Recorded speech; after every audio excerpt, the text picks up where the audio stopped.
mishandling of human rights violations. This is the Eastern Eye. I am Alex Obodo.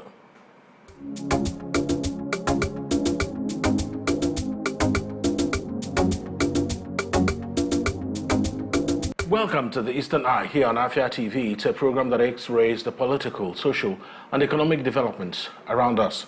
Tonight, I'm joined by Chief Tom Anyafulude, Editor-in-Chief, Judgment of the Supreme Court Law Report, and also he authored a guide to appellate practice and writing in the Court of Appeal and Supreme Court and civil procedure in Nigeria. He joins me tonight. Ikenga, thank you. Thank you for joining me on the Eastern Eye. So, first of all, today is International Human Rights Day. So I want to first of all find out what your thoughts are. Should we be celebrating that in Nigeria or should we be commemorating it? Two things I asked. Should we be celebrating it or should we just commemorate it? Commemoration. Because our human rights record in Nigeria is poor. Under the 1999 Constitution, we have several rights, fundamental rights. The right to life, the right to personal dignity, the right to personal liberty, the right to fair hearing, the right to freedom of association, the right to privacy, the right to own property in any part of Nigeria, the right to privacy, and so forth and so on. The right to movement. One has to move from one place to the other without any hindrance or restraint. The right to freedom of speech. Section 39, freedom of speech. Very, very important. So, my submission tonight is that out of these rights, is only the right to freedom of worship that it is apparently respected. That is to say, anybody can worship, you can be a traditionalist, you can be a Catholic, you can be an Anglican, you can be anything you want, a Muslim, without any direct interference. That is the only right I can say that is preserved. The most violated is right to life, especially by non-state actors. People are killed like animals. You cannot guarantee safety of life in Nigeria as a result of terrorism, banditry, and insecurity. How many people have died within the last few years? So, my submission is that we have to commemorate it, and there's no cause for celebration. All right.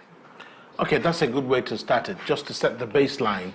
And then, for people who are lawyers and who are generally in the judicial field, a lot has been said, and the most recent being the taking to court, committed to some detention of Dele Farotimi. I'm sure you're well aware of that issue. The argument is that the case for which he was arrested and charged to court does not exist, and then the court he was charged to was not supposed to hear the case. So help us put this in context, how that really shapes up when we're discussing human rights. Yes. Section 39 of the Constitution provides right to freedom of speech. However, that right is not absolute, in the sense that it is restricted. It is contingent upon other rights. The law provides that you can express your thoughts, you can speak freely, but you should not defame a person or an institution. So, it is wrong to say that Dele was charged under a non-existing law.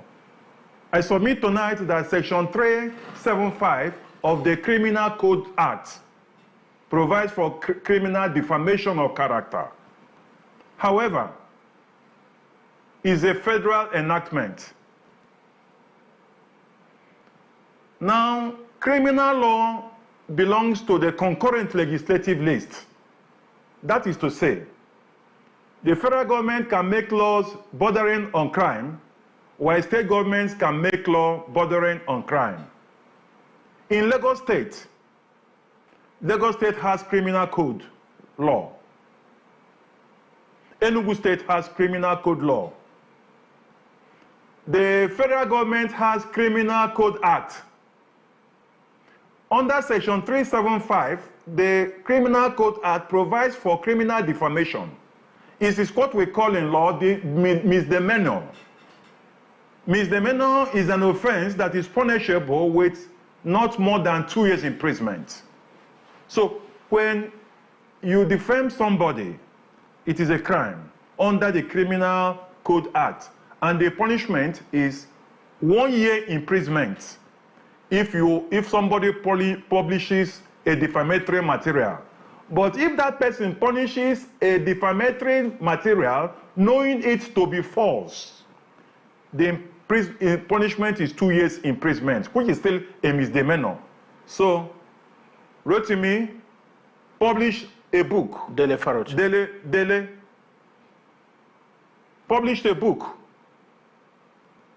whereby he allegedly said something that portrayed Afia Babalala, senior advocate of Nigeria, in bad light.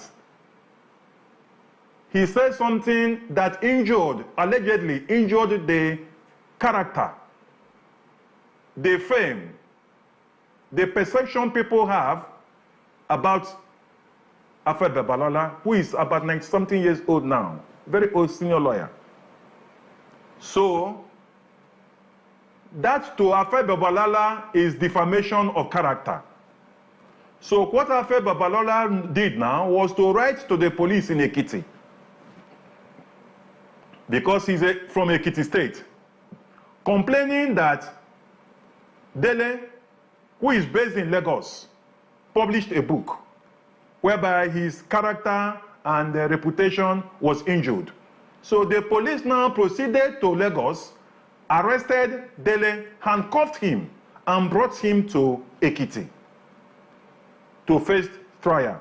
Now, there have been arguments by lawyers, the issue of jurisdiction, whether the court in Ekiti State has jurisdiction. Now, let me submit tonight that defamation of character can be tried in 2 places. Where the act originated, in other words, where the defamatory article was written. Secondly, where the defamatory article was published. In law, when a person writes defamatory thing against somebody and does not publish it, nobody knows about it, it's not an offense. The offense lies in the publication. So, and that is why a defamatory article contained in a newspaper,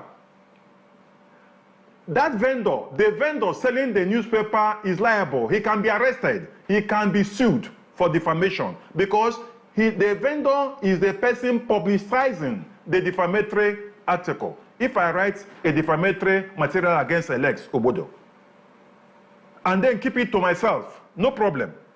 But once it is published, the cause of action, the injury, arises from the publication. Now, Chief Afia Babalala resides in Ekiti. That is where some people read the book. So Dele can be charged in Ekiti. Also, he can be charged in Lagos, where he published the defamatory article.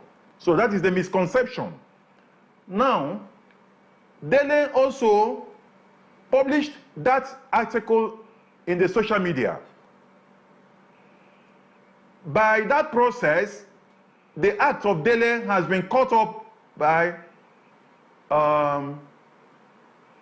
there's a law which prohibits publication of defamatory materials in the social media. So that law is enacted by the House of Assembly, by the National Assembly, and it is only the Federal High Court that has jurisdiction. Cybercrime Act. Yes, that's actually where the argument is hinged. Cybercrime Act. So they are saying that why take him to a magistrate court? Because I needed to situate this. There was an article written a few days ago by Chido Dinkalo. I'm sure you know him. He yes. was he's a professor. He was head of the National Human Rights Commission in Nigeria. And then he was writing to the effect that the law for which Dele Farotimi was arrested does not exist in Ekiti State. Yes. That's his argument. Yes. And he, well, in his thinking, in that write-up, he thinks that that shouldn't have been happening, and that, of course, Afia Babalola should have known better, being a senior lawyer. So, do you think that with what you have said now, that there seems to be a bit of this and that on it? With all due respect to Professor Odin Carlo, that is a misconception in law. Let me say it with a sense of authority. Criminal defamation is punishable under Section 395 of the Criminal Code Act. Is it in a magistrate court? The Criminal Code Act is a federal legislation. The punishment for defamation of character under Section 395 of the Criminal Code Act is 1 year or 2 years, which is within the jurisdiction of the magistrate. That the mere fact that Ekiti State does not take cognizance of defamation of character, criminal defamation, does not mean that the police, which is a federal institution, cannot bring a charge in the magistrate court of Ekiti State. Because under Section 395 of the Criminal Code, which is a federal act, applies throughout the southern Nigeria, the magistrate has jurisdiction. The magistrate in Ekiti has jurisdiction. And I have told you that in case of criminal defamation, you can either try where the act was committed or where the article was published. All right. So let's move away from that. I think that you've made that point very succinctly. Let's talk about human rights abuses people tend to cite a lot in Nigeria. And one of it will be what we have come to know as police brutality in this part of the country, where maybe in trying to arrest someone, the person is beaten up, even for something that does not even require force to arrest him. The person is beaten up, tortured, or all sorts of things tend to happen to people who are supposed to be, brought before a judge to stand trial. So how do you think this will be addressed, especially as someone who's a senior lawyer too, and how cases involving Nigerians have been handled? Do you think that the human rights of Nigerians have been observed, or are we observing it in the breach? We're observing it in the breach.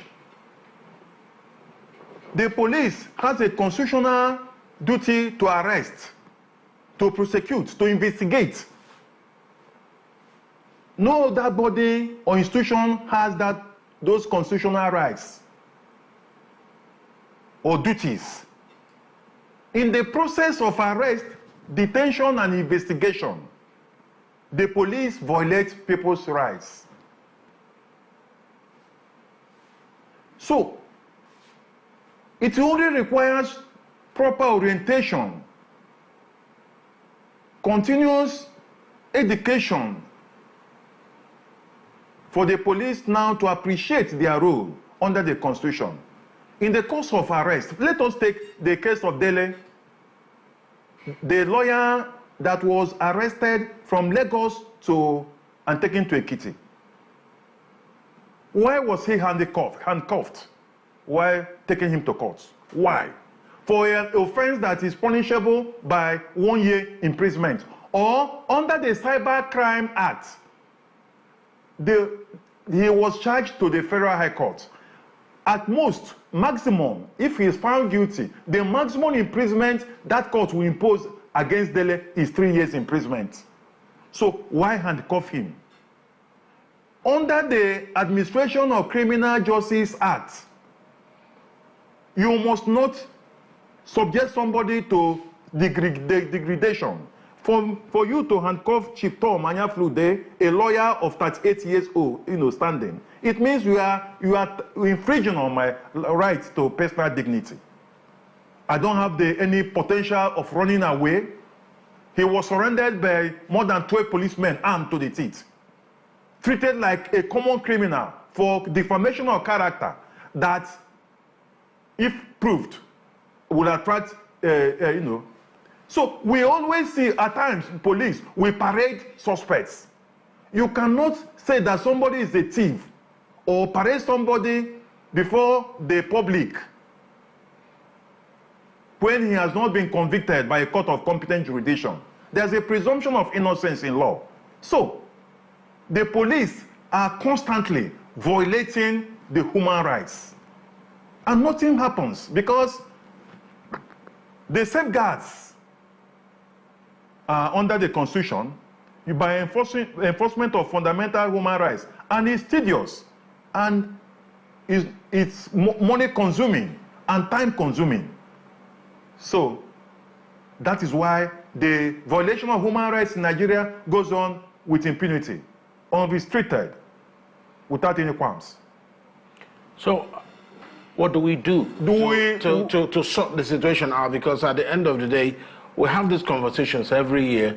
We have International Human Rights Day, it will come and go.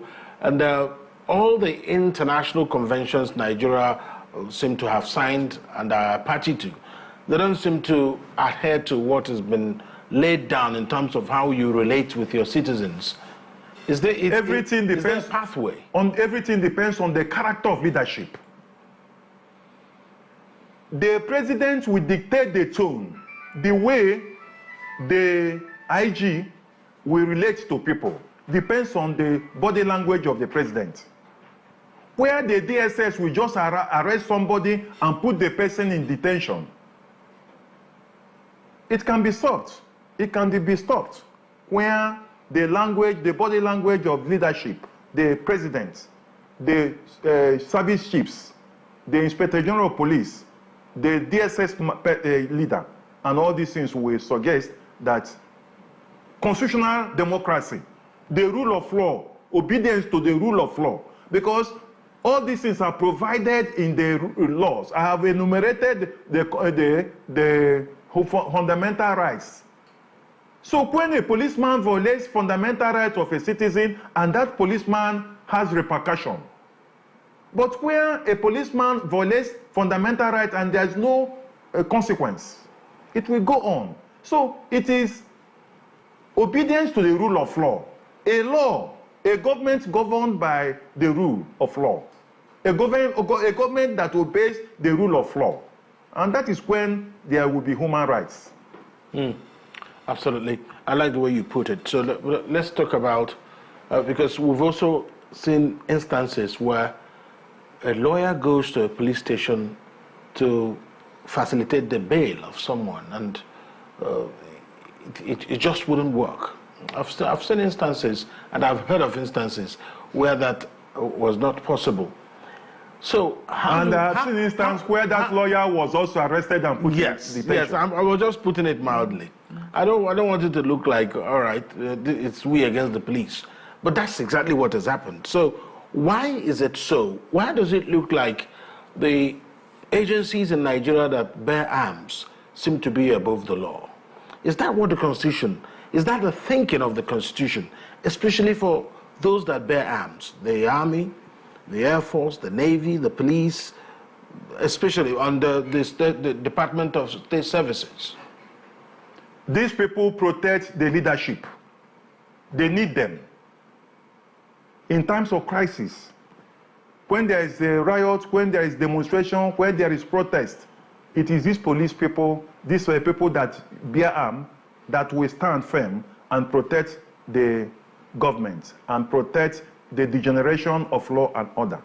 So that is where That is why they are given wide latitude to behave. Because the moment you start exerting so much pressure and discipline, you may not guarantee their protection when the chips are down. So you strike my back, I'll strike your back.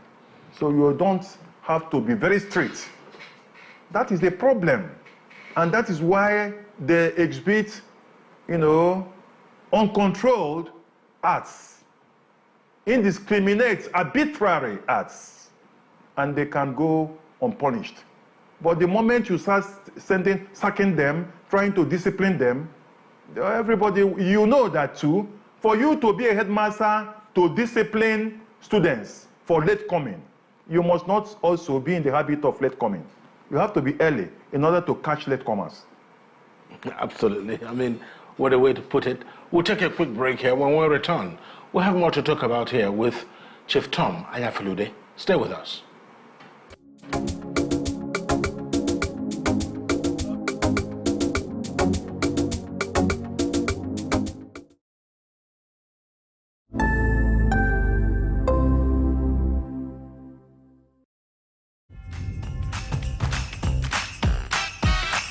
But why won't I be happy?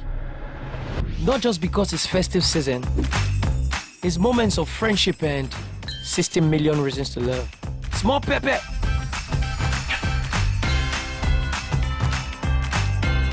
Babes, this dress is given. Don't forget the earrings. Those are 2 reasons already. The best reasons will make your heart beat faster. Come on! And make every laugh worth it. It's all about holding hands, sharing and enjoying happy times together. Have more reasons to be happy with Naija dramas, football, and more smiles on DSTV this festive season. DSTV, your home of entertainment.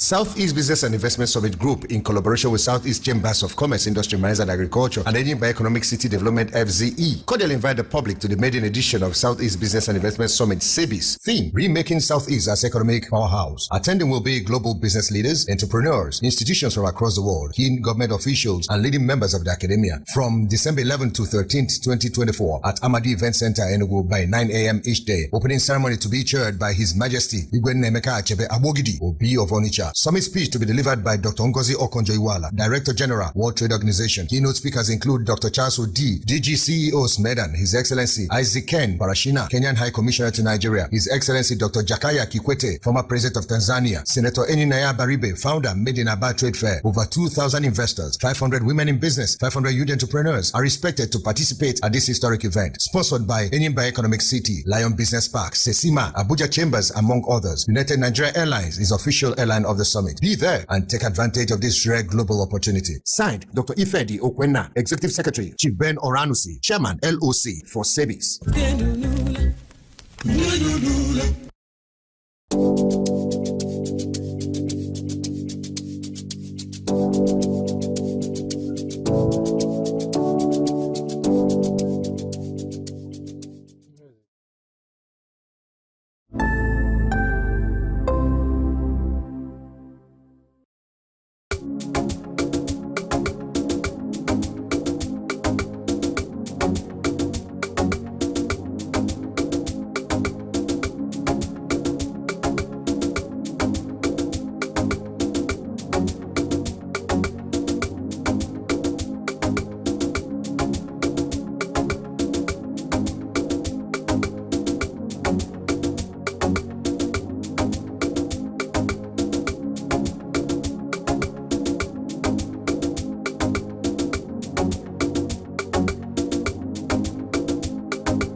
You're welcome back to the Eastern Eye here on Afia TV. It's a program that X-rays the political, social, and economic developments around us.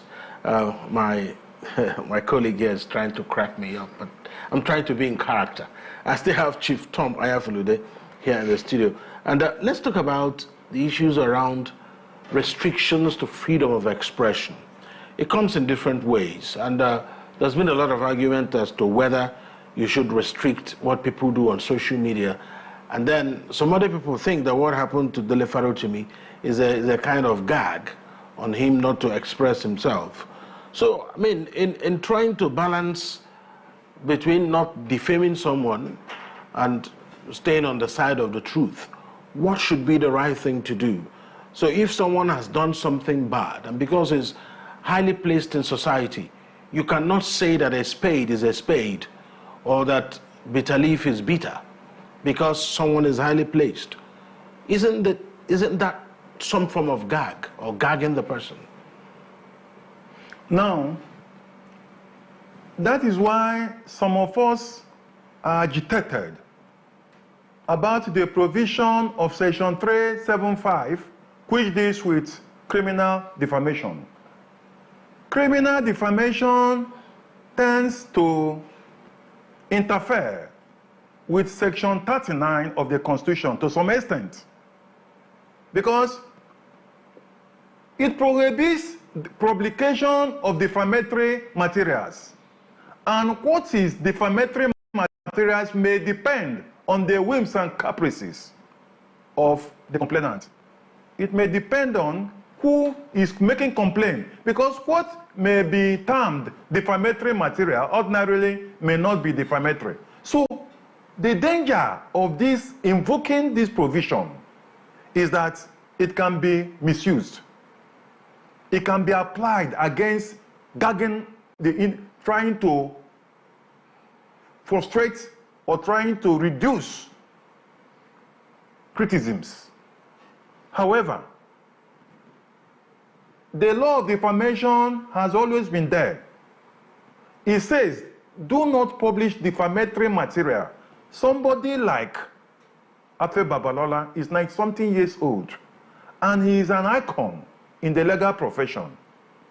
And I have not had the opportunity of reading the book written by Dele, but it is perceived to be defamatory in some quarters. So, when you want to criticize constructively. Make sure you investigate your facts, because one defense against charge of defamation is truth. Once you can show that what you have said is truth, is true, you are covered, you are okay. Defense is truth. Justification. But when you make wild allegations, even in the social media, you are liable to prosecution. So don't just say that Tom Anyaflude is a thief. When I know that I am an authority in law and a person that has written several textbooks, respectful to my humble opinion, and you are now saying that I'm a thief, and there is no concrete evidence, and you go about in the social media to publish that I'm a thief, or you say that I was caught giving bribe to a judge. At my age, at 38 years as a lawyer, that I was caught giving bribe to a lawyer, and you publish it in the social media. No, the law will say that that is defamatory. You have defamed Tom Anyaflude. But if I can show, you can show that yes, there's evidence, concrete evidence, I was caught giving bribe to a lawyer, or that I was caught stealing, that is justification, and that is a defense to defamation. So, a person can speak, have freedom of speech, say something, but what you must say, make sure you know what you say. Don't base it on hearsay. Don't base it on unverifiable information. All right, I mean, that's fair enough. Let me draw your attention to something.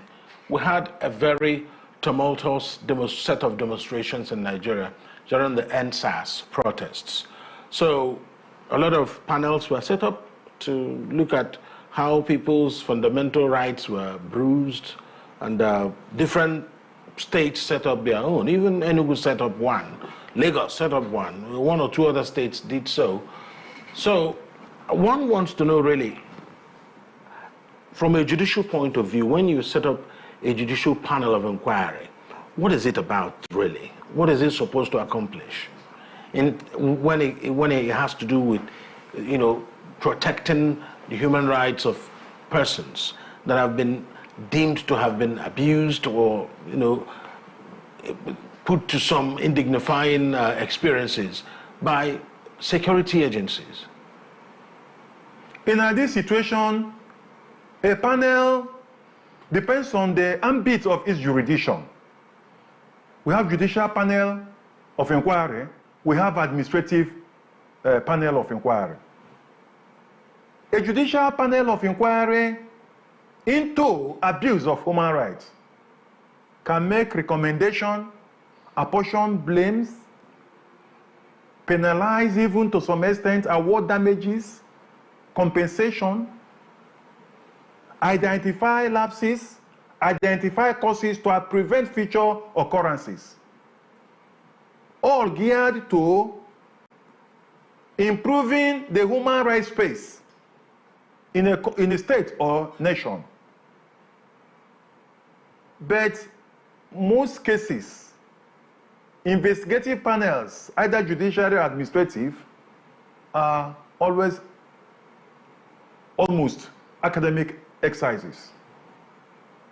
They are there, money is budgeted, people are paid, honorarium. White paper is submitted to government, and that white paper is coated with dust. And it goes in circle, it goes round, nothing happens. But it's part of the Nigerian system. Otherwise, ideally, when you set up a panel, it has to investigate, identify blames, identify culprits, and take appropriate disciplinary action. But when you identify people who have violated human rights, they are not penalized, no sanctions, and the process continues. The process continues, it says. And so we've talked a bit, I think the last time you were here, we touched on justice reforms. I think that was what we talked on, justice reforms. And people, it's been argued, will never get their human rights protected except there's guarantee for justice, isn't it? So what's the pathway if Nigeria wants to really start celebrating International Human Rights Day? If under the Nigerian skies we cannot beat our chest and say that, well, there is human rights, as it were, or like it will be put elsewhere, that you have freedom of expression, but then freedom after expression isn't guaranteed. Is that the case here? There's no freedom of expression here. Now, let us take it this way. I'd say it depends on the character. It depends on the leadership.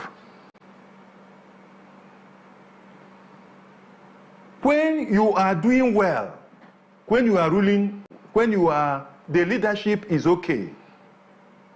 Democracy dividend, there is transparency in governance, there is accountability, no corruption, everything is clear and transparent. You don't need to stamp on people's rights. But most of the time, we stamp on people's right to suppress opposition, to suppress dissent. Don't talk. People who have tyrannical tendencies, governments that have tyrannical tendencies are liable to suppress human rights. Like during the time of Idi Amin of Uganda. Mobutu Sese Seko, some of these tyrants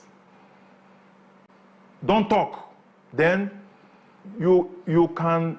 But when there's a democratic culture, when there's constitutional democracy, when there's transparency and honesty and a clear-cut agenda, nobody cares about your rights. But when there's abuse, when there's dissent, and when you want to suppress the dissenting voices, that is when you have this abuse.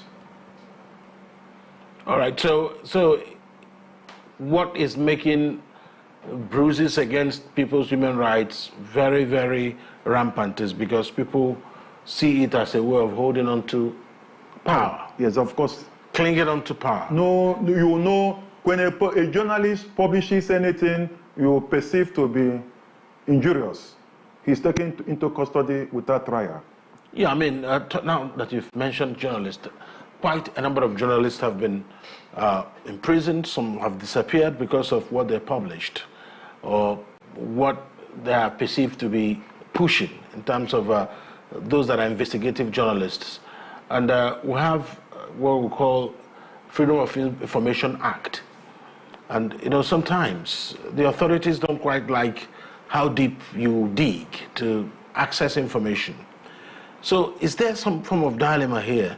Yes, just like Fela sang in his song, it says, human rights are my property, so you cannot dash me human rights. I'm using his language. So he was accusing the West of throwing human rights at the likes of Africa, so that dash them human rights. But his argument is that human right is my property, so you cannot hand to me what is mine already. So where is the divergence here? Human rights, just like Fela rightly said, is inalienable right. It comes with human being, natural rights. The right for hearing. You remember in the case of Adam and Eve, why did you eat this fruit? It is the woman that gave me. God heard from them. So that is why Fela said it is my property. I am born and associated. It is an inherent right. So that is the issue. But just like I told you, respect for human rights is incompatible with tyranny. I mean, undemocratic practices. When you allow human rights to reign, to be respected, you must guide yourself. You must be within the law. You must be between boundary. You must not act outside the prescribed perimeters. But once you are acting outside the prescribed perimeters, you must be sensitive to criticisms. And criticisms will be a type of check, so you will suppress those rights. All right. We'll take one more break. When we return from that break, I'll ask Chief Tom Anyafulu some questions about those in judicial practice. Stay with us here on the Eastern Eye.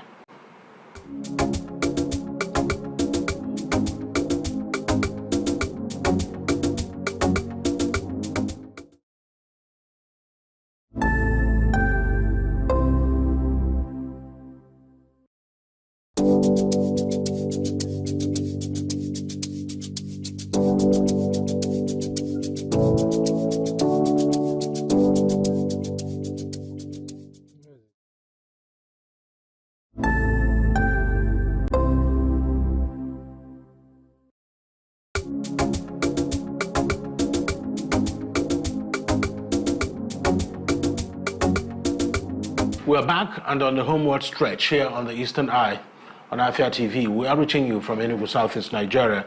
So, finally, before we go, this question always crops up, and that, of course, will be that no matter how you look at it, those who will push the cause of human rights will be those that are trained to do so. And lawyers they seem to be just at the forefront of that.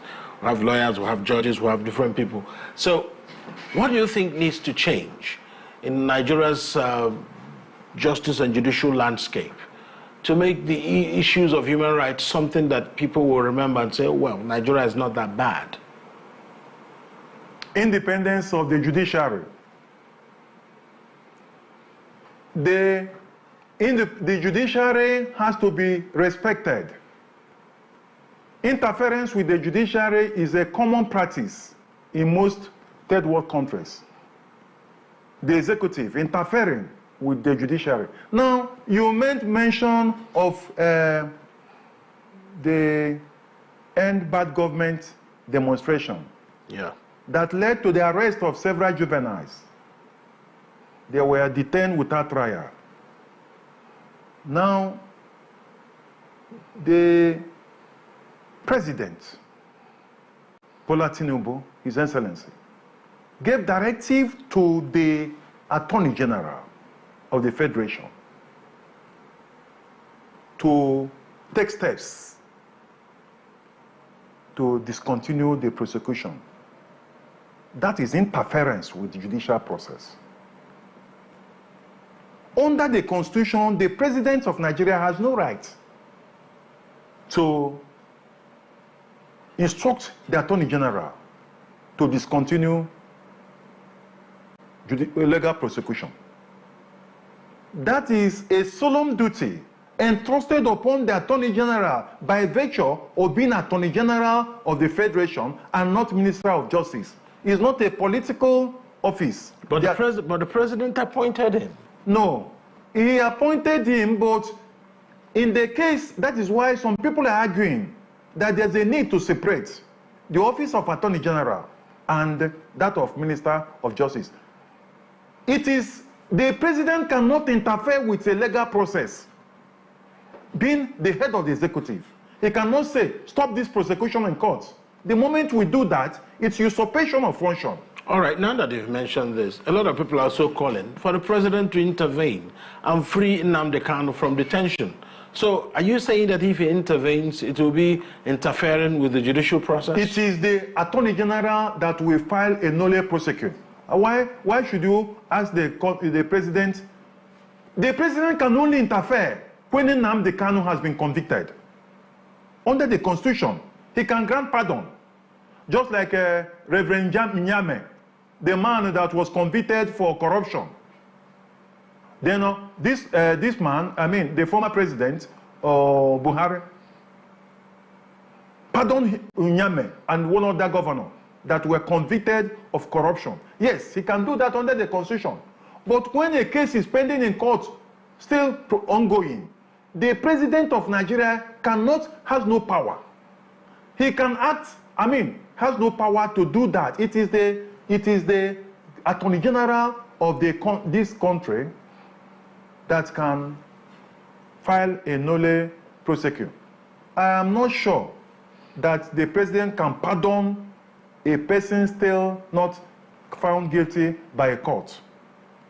I don't think that, I may be wrong, I do not think that the President, as a head of executive, can terminate a legal proceeding. It's only the Attorney General that can do that under the Constitution. So, if people who are going to the President to interfere, in the case of Nnamdi Kanu, yes, he is the President. If he agrees, he will not tell them that I'm going to discharge Nnamdi Kanu. He will just quietly, maybe, advise the Attorney General to do so. But that argument, whether Attorney General should be separate from Minister of Justice, is still raging on. Because you cannot, play politics with judicial proceedings. All right, that's another good way to put it. But Nigeria is signatory to a lot of international conventions on issues of rights of people, this and that. I'm sure you know some of those. You are a very senior lawyer. Nigeria is signatory to a lot of conventions where they need to allow people to, really exercise rights. But it looks like in some quarters, it's not just possible. And one wonders what now is different. If you have to look at 1999 till date, do you think we've had an improvement in terms of how people have enjoyed the, unquote, human rights? No. We have been retrogressing. We are back, we are gradually descending into the colonial era, where the colonial government imposed certain restrictions on freedom of speech in order to cope, to reduce the quest for independence. But some people might be arguing against this, saying that in 1999 we didn't have Facebook, Instagram, and Twitter, or now X, that people can actually raise an issue. If there's a fire at a particular place, I don't want to use any place as an instance, if there's a fire at a particular place, people can easily report it, or one trouble or the other. So do you think that expression of people's expression hasn't increased, or is the problem the interference from the authority? That social media is a problem to governments, especially third world countries. The expression in social media is a problem to most governments in Africa, because at that level, so much information circulates. Interaction is very intensive at the level of social media, whether founded or unfounded, whether reliable or unreliable. So that is why I subscribe to some extent, Alex. That before you publish something in social media, you must verify that information. So to some extent, I subscribe to Cyber Crime Act. Don't publish what you cannot verify, because some information can cause discontent, can cause public upheaval. Like you will now hear, for instance, that the Supreme Court judges were bribed in a case. For instance, a case involving P2B, election something, and Atiku, that a judge received 50 million naira or dollars. That information can cause social upheaval or can set fire. So to some extent, my message is publish only what you can attest. Don't publish hearsay. Publish something within your rights under Section 39 of the Constitution. That is freedom of speech, not freedom to disseminate defamatory information or materials. All right. So you don't publish and be damned. You don't publish and be damned. That's a good place to leave it. Chief Tom Anyafulude, always a delight talking with you on this program. Chief Tom Anyafulude is, of course, highly published, and of course, when you are reeling out everything, I said, wow, that's what it is. So thank you so much for coming on the program. Chief Tom Anyafulude is editor-in-chief, judgment of the Supreme Court Law Report, also the editor of the author of a guide to appellate practice and writing in the Court of Appeal and Supreme Court and civil procedures in Nigeria. Thank you. And of course, the King of Umabi. The King of Umabi. Thank you so much. Thank you, Alex. For coming on the Eastern Eye. I wouldn't have forgotten that. Thank you. I was taking my time to get there. Thank you. I was saving the best for the last. Thank you. All right, that's the program for tonight. Up next is Nka. My name is Alex Obodo. Good night.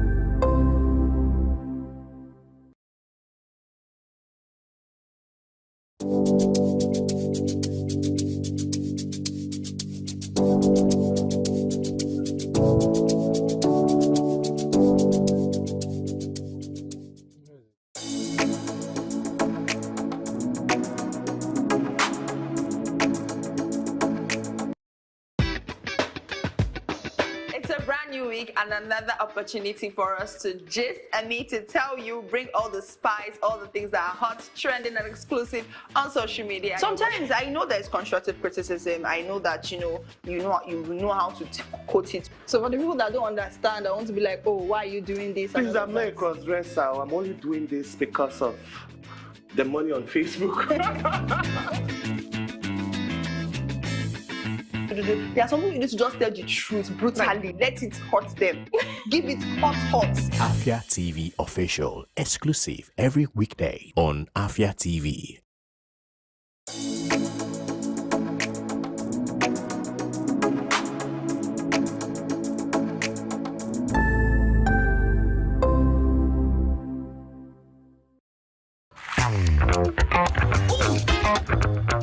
Time check. It's 2 p.m. and it's time for us to vibe, chill, and relax. Ladies and gentlemen, welcome to Lunch Break on Afia TV. So Lunch Break is all about the music, it's all about fun, it's all about entertainment, it's all about entertaining gossip and stories from social, it's all about the latest trends, it's about what's lit, it's all about the games with our guests, and yes, in general, I like to say it's all about the vibe and vibes only.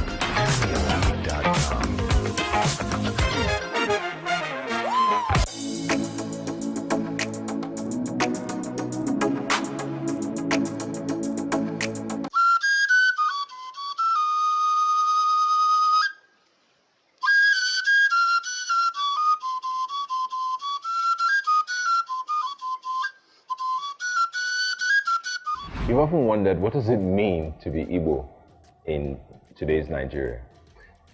You know, what's the intersections? What are the conversations we're having about our Igbo spirituality, culture? An example is people wearing red cap. You know, everybody wears red cap. Are they entitled to wear it? What does Nzenoso mean? What does Igbo spirituality mean? How have we changed as a society over the last 20, 30, 50, 100 years? Every Thursday, 6 p.m., if you want to know more on libations, as I have a conversation with different people from all walks of life whose common thread is being Igbo, or doing business with the Igbo, or living in Igbo land. What does it mean to be Igbo in today's Nigeria? Cheers. And, I need to do this. Let me pour to our ancestors.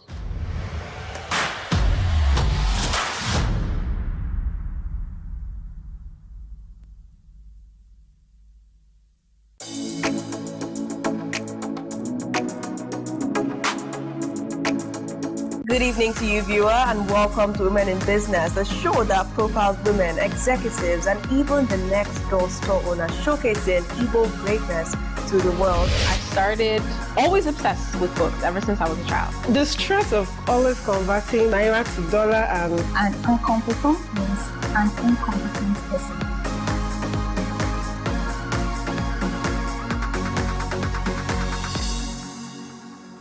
Welcome to Afia TV, your go-to channel for excellent news and incredible shows that keeps you IEI, that is, informed, entertained, and inspired.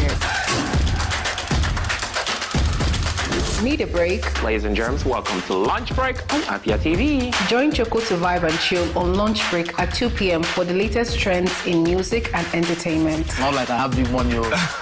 Dive into the world of innovation and creativity with Rochelle on Unka. It means art in English. Where creative minds and groundbreaking ideas come to life. Tune in every weekday at 8 p.m. Do not miss Afia TV Official, your perfect dose of laughter, where they discuss what is currently trending on social media every day at 5:30 p.m. on Afia TV. But in this economy, the savings will save you, man. And that's not all. Stay tuned for more exciting shows on Afia TV. Catch us on DSTV channel 254 and GoTV channel 17.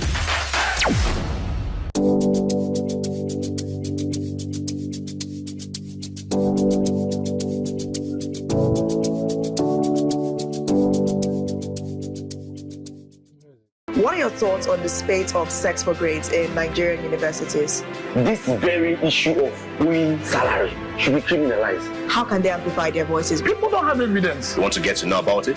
Have to stay tuned right here on Afia Morning Show to get the pulse and the feel of that.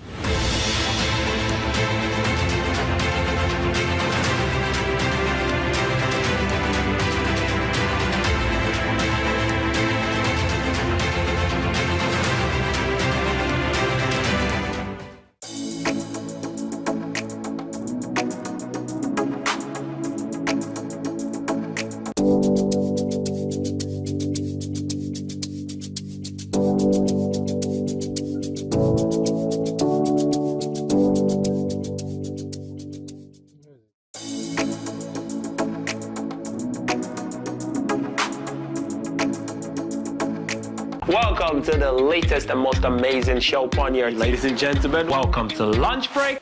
You don't sing along. I did sing. For real. You're not a backup singer. I'm sorry,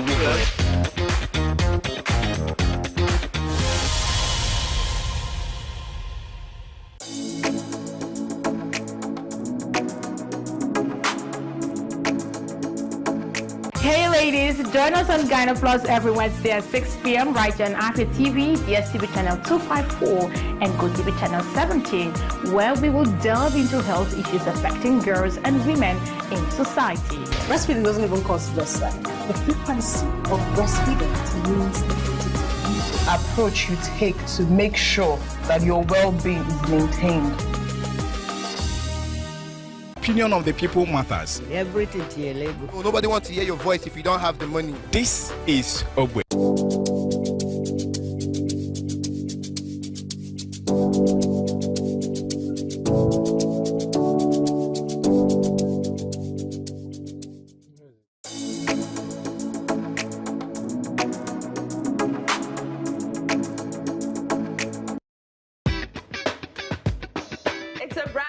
And another opportunity for us to gist and me to tell you, bring all the spice, all the things that are hot, trending, and exclusive on social media. Sometimes I know there's constructive criticism. I know that you know how to quote it. So for the people that don't understand, I want to be like, oh, why are you doing this? Please, I'm not a cross-dresser. I'm only doing this because of the money on Facebook.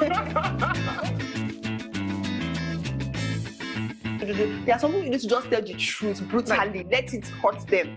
Give it hot. Afia TV official, exclusive every weekday on Afia TV.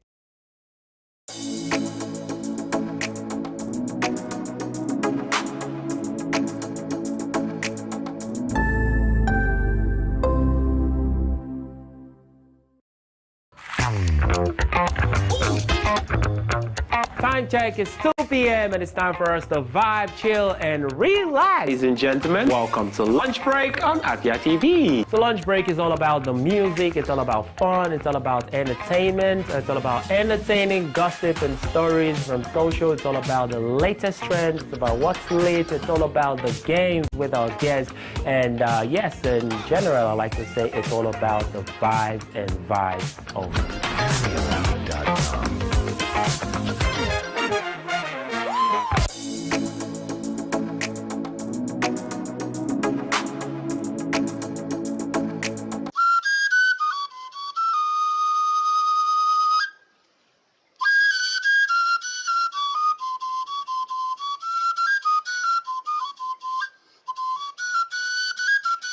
You've often wondered, what does it mean to be Igbo in today's Nigeria? You know, what's the intersections? What are the conversations we're having about our Igbo spirituality, culture? An example is people wearing red cap. You know, everybody wears red cap. Are they entitled to wear it? What does Nzenozo mean? What does Igbo spirituality mean? How have we changed as a society over the last 20, 30, 50, 100 years? Every Thursday, 6 p.m., if you want to know more on libations, as I have a conversation with different people from all walks of life whose common thread is being Igbo, or doing business with the Igbo, or living in Igbo land. What does it mean to be Igbo in today's Nigeria? Cheers. And, oh, I need to do this. Let me pour to our ancestors.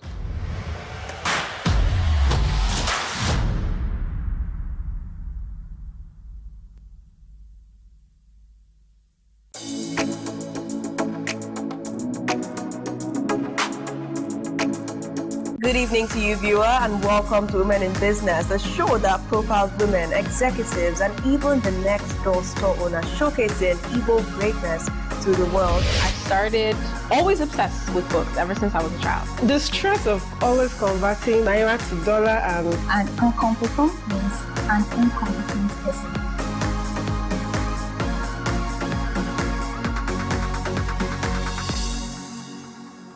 Welcome to Afia TV, your go-to channel for excellent news and incredible shows that keeps you IEI, that is, informed, entertained, and inspired. Need a break? Ladies and germs, welcome to Lunch Break on Afia TV. Join Choco to vibe and chill on Lunch Break at 2 p.m. for the latest trends in music and entertainment. Not like I have the money. Dive into the world of innovation and creativity with Rochelle on Anka. It means art in English. Where creative minds and groundbreaking ideas come to life. Tune in every weekday at 8 p.m. Do not miss Afia TV Official, your perfect dose of laughter, where they discuss what is currently trending on social media every day at 5:30 p.m. on Afia TV. But in this economy, the savings will save you, man. And that's not all. Stay tuned for more exciting shows on Afia TV. Catch us on DSTV channel 254 and GoTV channel 17.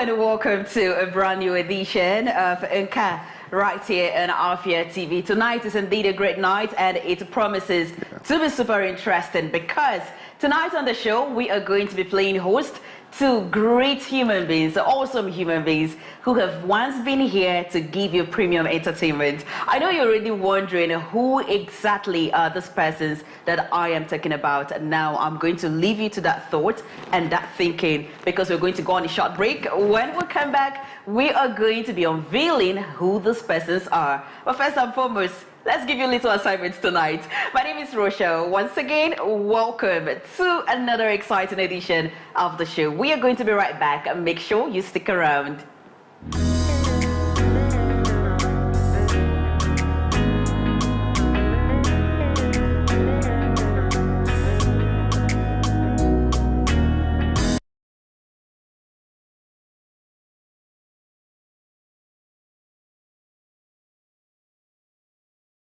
Yes, of course, it's still the Tuesday edition of Nka here on Afia TV. So far, so good. We just have 21 more days before the end of the year. See, I'm going to be reminding you people about this every day. So it's going to be an official countdown every time that I come here on the show because I, for one, I love the Christmas season and I also love the feeling of wrapping up a year. So whether you like it or not, you are going to embark on this journey with me. Welcome back to the show. My name is still Rochelle, and like I said before, tonight we are going to be playing host to awesome human beings. And who are those persons that I am talking about? It's not time to let the cat out of the bag. So those persons that I am talking about, they are two handsome, good-looking men, young men. So young ladies, if you're watching, just make sure you stick to your viewing device because you're going to like what you see tonight. So aside from that, they are the masterminds behind Informers, the premium live band here in Core City. If you have seen them at events, you are going to believe me when I say that they are a premium live band in Core City because they are just on their own. You know, they're just a league of their own. They're not even competing with anybody. And they've also traveled far and wide, you know, to give their fans and audience great and unforgettable experiences. They've also graced our screens here on Afia TV, as I earlier mentioned. And who are this person that I am talking about? I am talking about the one and the only, the Chief Executive Officers of Ref Music Records Global. Yeah, I'm going to be calling out their names. I'm going to be introducing them one after the other because they are two. So the first person I am going to be introducing is Eguchukwu Raymond. And seated by his side is Mwiwu Frank. Hello, gentlemen. Hi. Hello, hi. Did you plan that response? Like it came in uniform. Yeah. Okay. How are you two doing? I'm fine. You're fine? Yeah. I really love how the both of you are seated. It's like, this is my area, so I've come to dominate it. You're so relaxed. It's actually very comfy here. So it's very comfy here. Yeah, so you love it here. Yeah, very. Yeah, it's a pleasure to have you on Nka tonight for a chit chat. You know, the other time it was you on another stage, not here, not on the set. You know, serenading us with your voices, with good sound. I can still remember everything that happened that time. Yeah, that was like my first time of having a close closure or a close experience of your performance, because every other time it would be at an event. I watch you from a distance. Oh, really? Then I admire from a distance, but that day, like, I was just in you people's face. You guys were performing. So today you're here. It feels great in my own view. I don't know about you. Does it feel different? Yeah. Okay, we're good. Okay. Feel good to be here. So the year is about to wrap up. What's up? Like, how would you rate this year? I've been asking everyone, like, how would you rate the year 2024? I would say it's been a blessing, right? We're grateful for life, all right? So it's been good, right? It's been good, very, very good. A whole lot of like ups and downs, but we're still here. We're still here? Yeah. So what about you, Frank?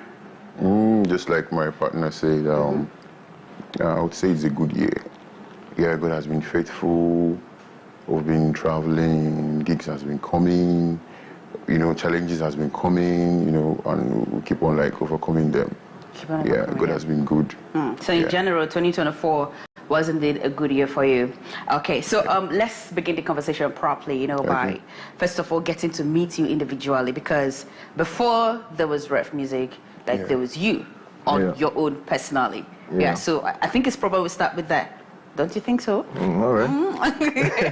At least your fans will get to know you on a personal basis before they now come on the band basis. So let's look at your career journeys and where you were, what life was all about before Ref Music Band came into existence. I'm going to start with you, Raymond. Okay.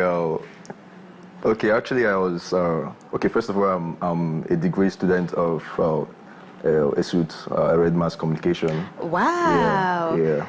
Let's just give me a high five. Give me a high five. Yeah. Great communicators. No, I'm not practicing. I'm very much proud Even of though what you're not doing. practicing, but it just feels good like seeing someone that studied the same course with me. Actually, I'm not practicing though, but I was doing real estate before the music P. But I've been doing music for a whole lot of time, like right from when I was 15 years old. Wow. Yeah, I've been playing the bass guitar. Okay. And I can proudly say I trained myself in school. With that? Yeah. Are you serious? Yeah. Your parents allowed that to happen? Yeah. Or you were sneaking out of the house to go? No. Yeah, like I was actually brought up differently, right? So we were told like, life is not like the way we see it. Like it's not a brother for you. So you just have to do some things for yourself. Okay. Yeah. Like, did you come from a music family? Yeah, I come from a music family. My mom was in the choir. Okay. That was actually where my dad saw her. Oh. Yeah. So my elder brother plays the drums. My younger brother, he's still in my band. He plays the drums too. Okay. My sister sings too. Wow. Yeah, so it's like Fantastic Four.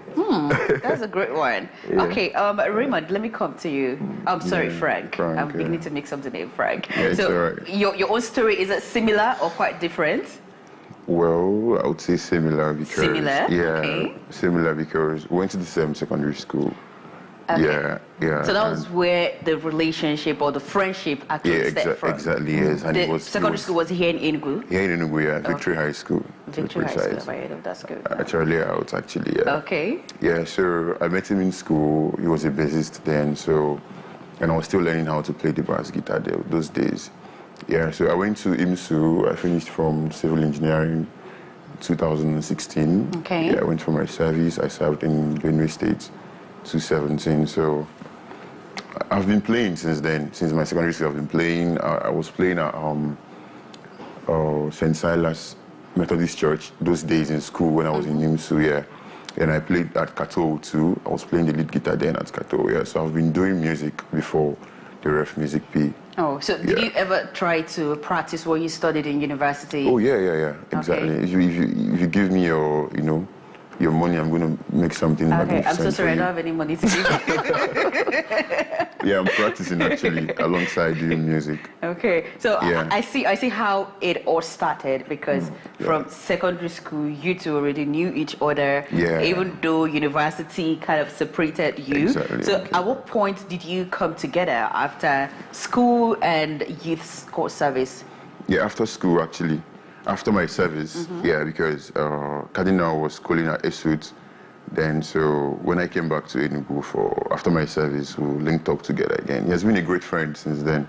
Even when I was in friend. Yeah, sure. When I was in school, he used to give me gigs. Okay. Hey, Jude, what's up? Okay, there is this show here. Are you free? I was like, yeah, I'm free, or sometimes I'm in school or something like that. Yeah. Okay. So now, at what point did the two of you come together and say, okay, I think we've done a great job. We need to start up something. At what point did you decide to start up a live band here in Enugu? Okay, like this is something I've personally had passion for. Do you understand? So, and we've had businesses together, right? Like we did partnership in a lot of business, and sometime we went for a vacation in Lagos, and we saw this band, and they were like, wow, like they were doing great things, right? Playing like all kind of genres of like music, and we were like, bro, this is actually going to fly well in Southeast, because there's nothing like that in Southeast. Do you understand? So like while I was watching the band and he was watching the band, like we just turned and looked at ourselves, and he smiled. So when we go back to the hotel room, I was like, bro, he just read my mind and told me the same thing. Do you understand? So that's the reason why we came back here and said we started it up. Do you understand? We called a few guys, told them this is what we want to do.